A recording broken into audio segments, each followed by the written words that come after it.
O que Lei Magnitsky e o caso do Charlie Kirk têm em comum? Será que você pode fazer um paralelo entre essas duas questões? Uma questão ali que é basicamente um ato político, que é o caso da Lei Magnitsky, e o caso do Charlie Kirk, que foi um caso que chocou o mundo recentemente. Sim, tem um paralelo bem interessante que a gente pode fazer entre essas duas questões, e sim, isso pode fazer uma diferença muito grande na sua vida. Vamos conversar a respeito aqui hoje, pessoal. Meu nome é Pedro e eu tenho 41 anos. Seja bem-vindo aqui ao nosso canal. E, primeiramente, vamos falar bem brevemente a respeito ali da Lei Magnitsky. Eu acredito que você já conhece, por isso eu não vou entrar tanto em detalhes sobre como ela é usada para matar financeiramente uma autoridade que supostamente esteja violando direitos humanos. Claro, será que isso está acontecendo na prática? Não está. Eu não quero entrar nessa questão. A gente sabe que a Lei Magnitsky, teoricamente, ela é usada para este fim, sancionar autoridades que supostamente estejam violando direitos humanos. Ela foi recentemente usada contra o ministro Alexandre de Moraes por causa de derrubada de perfis em redes sociais, punição de pessoas sem o devido processo legal e outras questões que tem aqui teria uma discussão muito farta para a gente fazer esse respeito, mas o que eu quero entrar aqui no assunto desse vídeo nem é isso. Será que ela foi aplicada com justiça contra o Alexandre de Moraes? Será que ela não foi justa? Não me interessa para o fim desse vídeo. O que a gente quer saber é se essa sanção ela funciona, para que a gente possa prosseguir no debate. E depois, quando a gente entrar ali no caso do Charlie Kirk, você vai entender perfeitamente onde é que eu quero chegar. E na minha opinião, sinceramente, a Lei Magnitsky, ela não é eficaz. Mas ela não pune o cara, ela não assassina ele financeiramente? Cara, o que a gente tem de histórico aqui da Lei Magnitsky? Originalmente, ela foi criada para punir oligarcas russos envolvidos lá no caso do Sergei Magnitsky, lá o original. Isso ali parou esses caras, isso aí transformar a Rússia em uma democracia, na sua opinião, isso realmente funcionou? Porque o objetivo da Lei Magnitsky é coibir o ato pelo qual ela está aplicando a punição. Ela está punindo alguém porque violou os direitos humanos, ela está querendo que menos pessoas façam isso no futuro. E não foi o que aconteceu. A Rússia está aí até hoje. A Rússia está invadindo países. A Rússia, ela ataca países e quando a gente vai pesquisar a respeito do que está acontecendo lá na Ucrânia, por exemplo, você vê que eles não respeitam direitos humanos. Eles passam por cima mesmo e não estão pouco se lixando. E não tem Magnitsky, não tem você cortar o SWIFT, não tem nada que faça eles pararem nesse sentido. Então, a gente percebe que não, ela não é tão eficiente assim. Quando a gente vai falar, por exemplo, da aplicação da Magnitsky ali contra autoridades no Irã, você acha que funcionou? Isso transformou o Irã numa democracia? Não foi isso que a gente viu. Ali na Venezuela, a gente está falando que no Brasil foi aplicada a Magnitsky contra um ministro do Supremo. Na Venezuela, eles aplicaram contra 7 ministros do Supremo foram sancionados ali na Venezuela. Isso transformou a Venezuela em uma democracia? Por acaso os direitos humanos passaram a ser respeitados ali? Não. Você vê que a situação da Venezuela só se degrada com o passar do tempo. Então, a minha opinião sincera sobre Lei Magnitsky, independente se você quer entrar na discussão se ela é justa, se ela é injusta, se ela viola a soberania de um país, cara, eu não estou interessado nessa discussão. Eu só estou interessado na seguinte discussão. Isso funciona? Para o fim que ela foi criada, ela realmente traz algum resultado? E para mim a resposta é óbvia. Não traz. Não traz. Ela é praticamente inútil. Não serve para nada. Vamos fazer o quê? Isso aí para mim não tem nem que se discutir a esse respeito. Então, esses caras que estão falando aí, que agora que o Bolsonaro foi preso, foi condenado aí 27 anos de prisão, que agora vão sancionar todos os ministros, primeiro que não é assim que funciona. Deu na telha do Trump e vai sancionar. Não. O processo ele é muito demorado. No caso do Alexandre de Moraes, por exemplo, o processo começou em 2023, para só agora eles aplicarem sanções. Então não é assim, deu na telha, agora vai aplicar em todo mundo. Não, demora muito tempo para você aplicar essas sanções. Essas sanções, elas são limitadas também, porque sempre são aplicadas contra autoridades, e aí você espera que bancos eles vão bater de frente com autoridades, e a gente sabe que é bem complicado de você fazer isso. Então, o ponto que eu tô querendo chegar é que não dá. Se você está querendo depositar suas esperanças nisso, se você acha que isso pode mudar o futuro, o destino de algum país, sinto muito. Isso não vai acontecer. Mas é aquele negócio. Tá, mas o vídeo é fazendo um paralelo de Magnitsky com Charlie Kirk. É pelo seguinte, agora que você entendeu que é Magnitsky, que apesar de falarem que é algo muito poderoso, que são sanções realmente pesadas, é uma ação estatal e é uma ação política, a gente já está percebendo que os efeitos eles não são tudo aquilo que eles falam. Agora, vamos olhar para esse caso recente ali do Charlie Kirk. O que aconteceu ali? O que a gente está vendo ali sobre o cara que fez o ato, quando a gente vai investigar a vida dele, ele simplesmente era uma família cristã. Eles eram uma família exemplar, você não tinha nada o que se falar nem desse rapaz, nem da família dele. Era a típica família margarina. É uma família super estruturada, tudo muito bem, tudo muito tranquilo.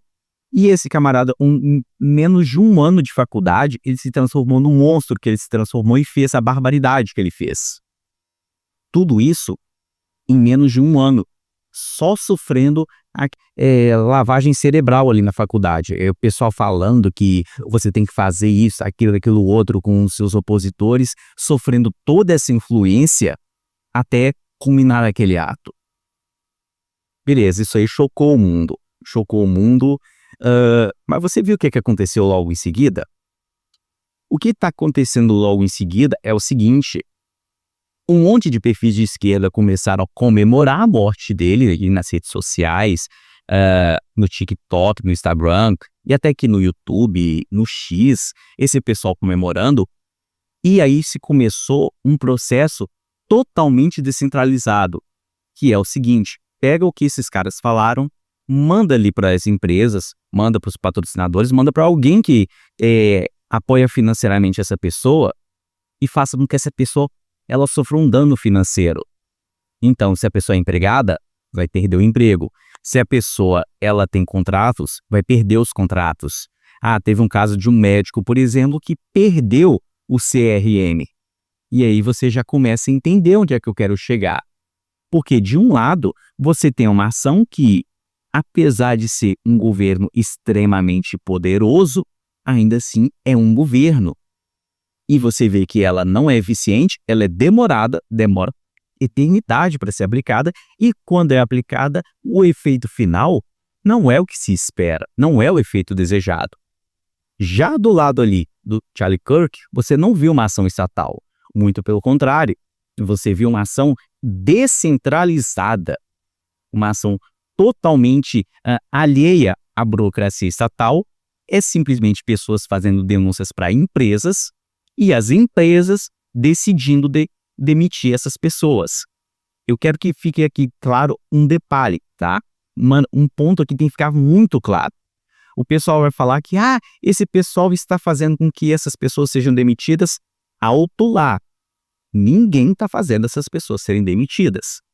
Quem está fazendo essas pessoas serem demitidas são as empresas que estão fazendo isso. São as empresas que estão recebendo ali aquelas denúncias e elas estão decidindo demitir. Ou então cortar o contrato, ou então cassar a licença para a pessoa atuar em uma determinada profissão, como no caso do médico que perdeu o CRM. Você percebe o seguinte: essa ação que foi totalmente descentralizada, primeiro, ela foi rápida, muito rápida. Você vê que em questão de dias ela aconteceu, e o efeito final foi muito positivo, foi muito próximo do esperado, que era o quê? Que era desincentivar esse tipo de prática. Agora tem um monte de pessoas que estão apavoradas. Tem um monte de pessoas que estavam querendo ir na rede ali, comemorar o que aconteceu com Charlie Kirk, mas agora eles estão morrendo de medo do que pode acontecer com eles. E é aquele negócio, se por acaso daqui a 2, 3 anos acontecer alguma coisa parecida, esse pessoal vem pensar 2, 3, 5 vezes antes de fazer alguma coisa. Então você começa a entender onde é que eu quero chegar. Como é que a ação estatal, mesmo que seja de um estado superpoderoso, não tem o efeito final que é o esperado, enquanto que do outro lado você tem uma ação descentralizada, feita por indivíduos, de uma forma totalmente pacífica, mas desburocratizada, ela tem um efeito final rápido e é exatamente o que eles estavam esperando. Porque realmente agora se começou uma discussão. Até que ponto você pode ficar defendendo na internet que o seu opositor político ele sofre uma agressão? Até que ponto isso é aceitável? E você percebe que realmente esse pessoal, eles vão pensar 10 vezes antes de defender isso lá no futuro. E é por causa disso que eu estou fazendo esse vídeo, para você ver como que uma ação estatal ela é limitada, ela não traz o efeito que é o esperado, e como uma ação descentralizada, ela faz a ação rápido. Muitas pessoas estão se perguntando como é que elas podem fazer com essa situação agora que nosso país está entrando. Sim, porque nosso país está entrando numa situação realmente muito perigosa mesmo, e as pessoas elas não estão vendo saída. Se você está esperando que a saída para o país seja algum político, seja algum líder, seja alguém que vai fazer alguma coisa, que vai mudar o que está aí por aí, você pode esperar sentado, tá? Espera sentado que para você cansar menos, porque isso não vai acontecer. A solução ela vai vir de forma descentralizada. A solução ela vai vir dos indivíduos, não vai vir de um político ou de alguma autoridade. E o que nós temos hoje? O que os indivíduos, o mercado, eles têm hoje de arma para combater um Estado tirânico? O Bitcoin. É só isso que as pessoas têm. Porque é aquele negócio.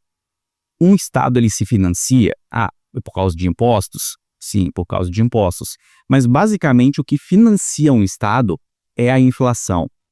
É simplesmente o Estado ele emitir mais moeda, e gastar antes, à custa de quem vai receber essa moeda lá por último.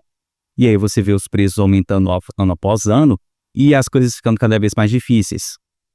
Por outro lado, no caso do Bitcoin, não tem como isso acontecer, porque não tem uma autoridade central, não tem quem possa manipular essa moeda. Se as pessoas estão fazendo uso ali de algo que é escasso, de algo que não pode ser manipulado pelo governo, o governo ele não pode se financiar agora por inflação. Porque quanto mais ele inflacionar a moeda estatal, mais o Bitcoin se valoriza e melhor para os indivíduos. E é por causa disso que eu venho falando aqui nos vídeos que se você realmente quer uma independência, se você quer fugir de um Estado tirânico, se você quer fugir do que está acontecendo, do que pode estar por vir, a solução ela não vai vir do Estado, ela não vai vir de um líder político, ela não vai vir de uma autoridade externa. A solução vai vir do mercado. A solução vai vir, primeiro, as pessoas fazerem uso de uma moeda que não depende de autoridade estatal. Uma moeda que não pode ser inflacionada, uma moeda que se valoriza com o tempo, porque é isso que vai te trazer independência financeira. Mas Bitcoin é utopia. Se é utopia, me diz então o que acontece com a cidade rolante no Rio Grande do Sul. Que as pessoas ali usam Bitcoin para fazer compras no supermercado, fazer compras no shopping. Como é que você me explica o caso ali da Argentina, que tem um monte de lojas que aceitam Bitcoin? Como é que você me explica então o caso da Venezuela? Porque na Venezuela hoje, como a moeda ela foi para o espaço, simplesmente ela não compra mais nada, o venezuelano hoje, tirando aqueles que já fugiram do país, aqueles que não têm como fugir, que estão ali, eles estão se virando com Bitcoins. Porque o Bitcoin não se desvaloriza, ao contrário da moeda estatal. Então é o que está salvando muitas pessoas ali dentro. Então você percebe a força dessa moeda e você já entende qual é o caminho que as pessoas vão ter que tomar se elas quiserem realmente fugir de um Estado tirânico e do que pode acontecer com o país no futuro. Eu quero conversar melhor com vocês aqui nos comentários. O que você acha? Você concorda com o que eu falei? Você discorda? Você acha que o Bitcoin não é o caminho? Vamos conversar aqui nos comentários, pessoal. Obrigado a vocês que assistiram até aqui e até a próxima.